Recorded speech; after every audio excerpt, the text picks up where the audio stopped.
Hello everyone! Welcome to Rimar Bean Cooking Lifestyle.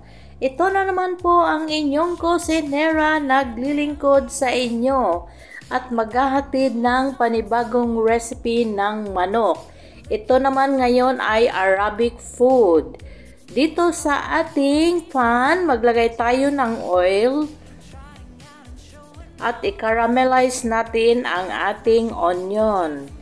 Ito ang ating onion, ang dami nating hiniwa, caramelize lang natin ito dahil ito ang ating pang-topping sa ating Bukhari chicken. Ito ay Arabic food. Ayan, hintayin lang natin mag-caramelize yan siya. Yung parang brown, pwede rin prituhin pero mas masarap kasi pag ganito. Meanwhile, dito sa ibang kawali, maglagay tayo ng mantika at igisa natin ang ating onion or sibuyas bombay sa Bisaya.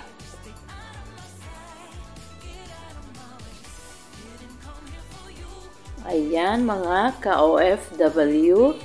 Ito ang ibang klaseng way ng paggawa ng Bukhari. May iba kasi ang paggawa nito. Ito ang way ko ng paggawa. Ito ang the easiest way how to cook the Bukhari chicken.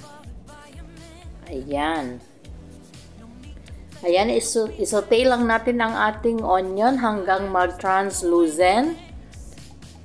Then, isunod natin dyan ang ating garlic. Ayan, garlic and ginger. Ayan, always isabay yung garlic and ginger sa pag-isa dahil ito ang nagpapa-enchant flavor sa ating mga dishes. Ayan, saute lang natin hanggang maglabas yung kanyang aromatic smell. While haluin natin yung ating onion para hindi masunog. Ayan, saute lang natin.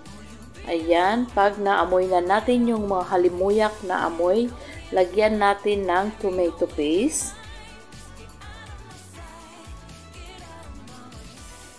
Then, isunod natin ang ating turmeric powder.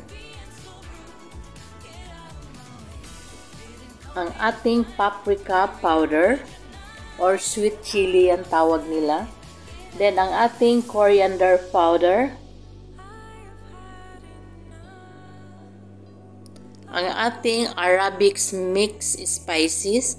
Ayan. Then, haluin lang natin para mag-well combine. Then, salt. Tansyahin ang salt para hindi maalat ang niluluto. Then, ang ating ground black pepper. Then, haluin natin as isunod nating ilagay yung ating giniling or blended na pressed tomato. Ayan, ito nag-blend tayo ng pressed blend tomato. Ilagay natin. Then, ating haluin. Pagkatapos na mahalo, ilagay natin ang ating chicken. Ito ang ating chicken. Malinis na siya. Ang isang chicken, hiniwa lang natin ng 2 beses. Ayan, bali 2 chicken ang ginamit ko dito. Depende sa inyo kung gaano karami ang tao sa bahay or saan gagamitin ang niluluto nyong Bukhari. Ako, 3 pamilya, kaya 2 chicken. Then, maglagay tayo ng hot water. Then, takpan natin until chicken mag-tender. Then, i-check natin ang ating caramelized na onion. Ayan, caramelized na siya. Set aside natin for later use yan. Ayan, mga ka-OFW. Subukan nyo itong lutuin sa inyong kusina at napakasarap. Magugustuhan talaga ito ng inyong mga amo. Yan, isunod natin ang ating shredded carrots. Yan, i-caramelize din natin yan siya. Yan ang ating shredded carrots. Halu-haluin lang natin. Then, lagyan natin siya ng nuts. Pwede nyong dagdagan ng raisin. Ang ginamit ko dito is almond. Wala kasi akong black raisin. Kaya ang almond ang ginamit ko. Ayan. Then, lagyan natin siya ng salt.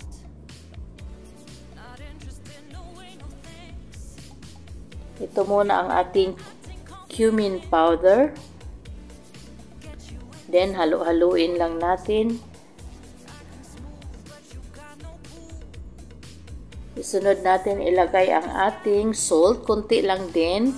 Dahil ang ating chicken may salt na yun. Timplado nyo yun ang ating chicken. Kaya para hindi masyadong maalat or masarap ang ating pagkain, dapat marunong tayong magtansya ng ating asin or mga any spices sa ating mga niluluto. Ayan. At ilang halo-haluin. Pag nahalo na ito at na-caramelize na, ayan, pag ganito na siya, iset aside tanggalin natin dyan at iset aside din gaya ng ating onion. Ayan, ibalik natin siya dito sa ating pinaglagyan kanina. Ito ay perfect sa handaan ng mga Arabic. Ayan, napakasarap. Kahit sa Pilipinas, pwede natin itong gawin dahil napakasarap. Ayan, ang ating chicken ay nag-tender na. Ayan, halu-haluin natin muna. Then, iluto natin mga 2 minutes. After 2 minutes, ayan, hanguin na natin ang ating chicken. Ilagay natin sa ating baking tray dahil i-bake natin yan or i-grill natin siya na parang inihaw na manok. Ayan, lagay natin siya doon sa ating baking tray. At pagkatapos, tanggalin natin yung mga buo-buong onion, garlic, at saka ang ginger. Ayan, kasi dito sa bahay, ayaw nila yung may mga whole spice pa. Yan. Then, ilagay natin ang ating basmati rice. Ang ating basmati rice ay soak na yan siya na mga 15 to 20 minutes. Ayan, kailangan kasi isok natin yan siya kasi pag hindi natin binabat yung basmati rice nila or estamuin na tinatawag, matigas siyang lutuin. After natin malagay ang ating rice, dito naman tayo sa ating tinanggal na chicken. Lagyan natin siya ng tomato paste. Ito ang pampadagdag lasa sa ating i-grilled na chicken. Malasa na yan siya dahil sa paglaga natin kanina, kompleto na ng spices.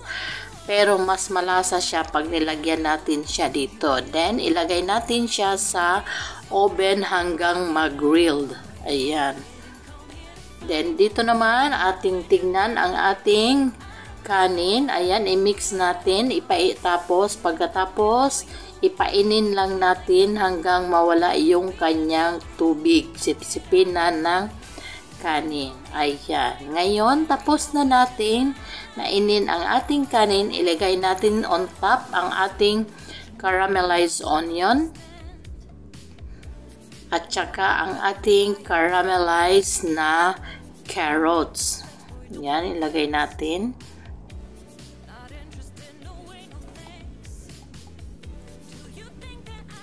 Ayan ang ating carrots. Pagkatapos nating mailagay yan, takpan natin siya ulit para mag-create siya ng usok or smoke. Ayan, para mamuo yung kanyang heat sa loob. Ayan. Then, buksan natin ulit. At ilagay natin yung ating cup ng may butter. Diyan natin ilalagay ang ating charcoal.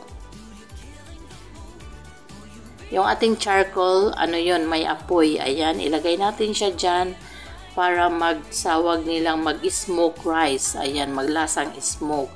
Yan, after na yon, luto na ang ating rice. Pagkatapos ng smoke, ilagay natin dito sa ating serving pot. Ito ay pangatlo na itong serving pot kasi naihatid na kasi yung iba.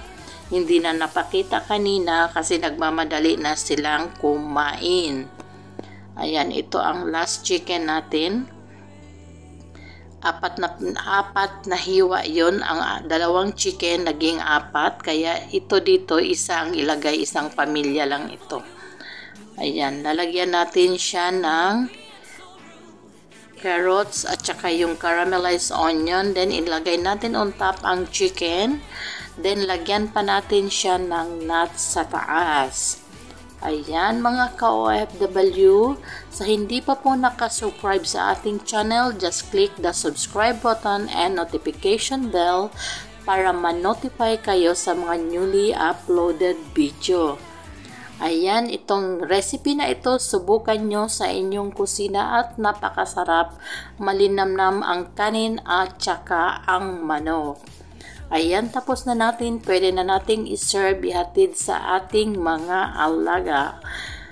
Ayan, sa ulitin, maraming salamat. Bon appetit. Enjoy your meal. Bye-bye. Thanks for watching.